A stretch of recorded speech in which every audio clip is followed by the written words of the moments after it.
Mitra bisnis Presiden Jokowi meminta rancangan undang-undang tentang perampasan aset negara disahkan sebagai bagian dari komitmen pemberantasan korupsi. Sebelumnya Menko Polhukam Mahfud MD menyebutkan RUU perampasan aset sudah diajukan ke DPR, namun sampai saat ini belum juga disetujui oleh DPR. Padahal melalui kebijakan itu, pemerintah dapat menyelamatkan aset negara yang dikorupsi dengan merampas aset para koruptor sebelum putusan final pengadilan. Dan untuk membicarakannya lebih lanjut, saat ini kami telah tersambung dengan pakar hukum pidana, Muzakir. Baik, Pak Muzakir, sebenarnya seberapa penting rancangan undang-undang tentang perampasan aset ini, Pak? Jadi RUU perampasan aset itu sebenarnya sudah lama sekali itu dibahas. Kritik saya pertama pada saat itu ini aset yang dirampas itu aset apa? Gitu. Itu yang pada saat itu kami berdebat. Saya orang pidana kan jelas juga bahwa aset yang boleh dirampas dalam undang-undang itu aset yang mana gitu. Dan itu nggak ada jawaban pada saat itu. Pokoknya semua aset yang tidak ada pemiliknya. Ntar dulu, itu kan ada konteksnya. Kalau pidana itu kausalitasnya aset itu menjadi jelas gitu ya. Yang kedua, kalau itu terkait dengan hukum perdata, kausalitasnya juga harus jelas. Kaitannya hukum administrasi juga harus jelas. Nah, ini aset yang mana? Nah, itu yang sampai pada saat itu ketika pembahasan lagi seru-serunya saya intervensi dalam konteks itu, ini aset apa gitu.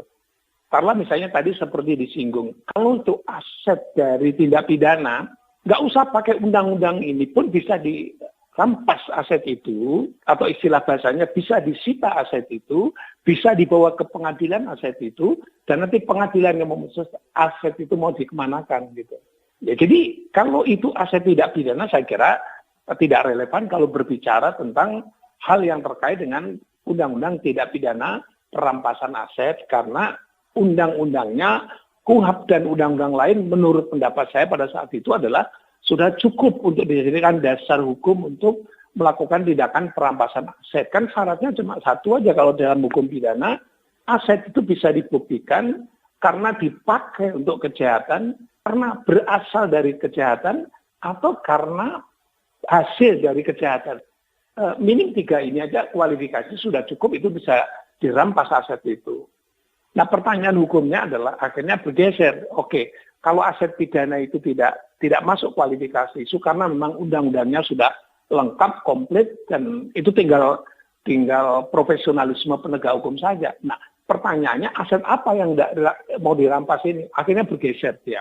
Aset yang dirampas adalah aset yang tak ada pemiliknya. Nah, ini yang menjadi pertanyaan, aset yang dirampas tidak ada pemiliknya. Itu berarti sebelumnya ada pemiliknya dong. Kalau aset tidak ada pemiliknya, semuanya sebut saja kalau aset tanah tanpa pemiliknya, itu berarti tanah negara.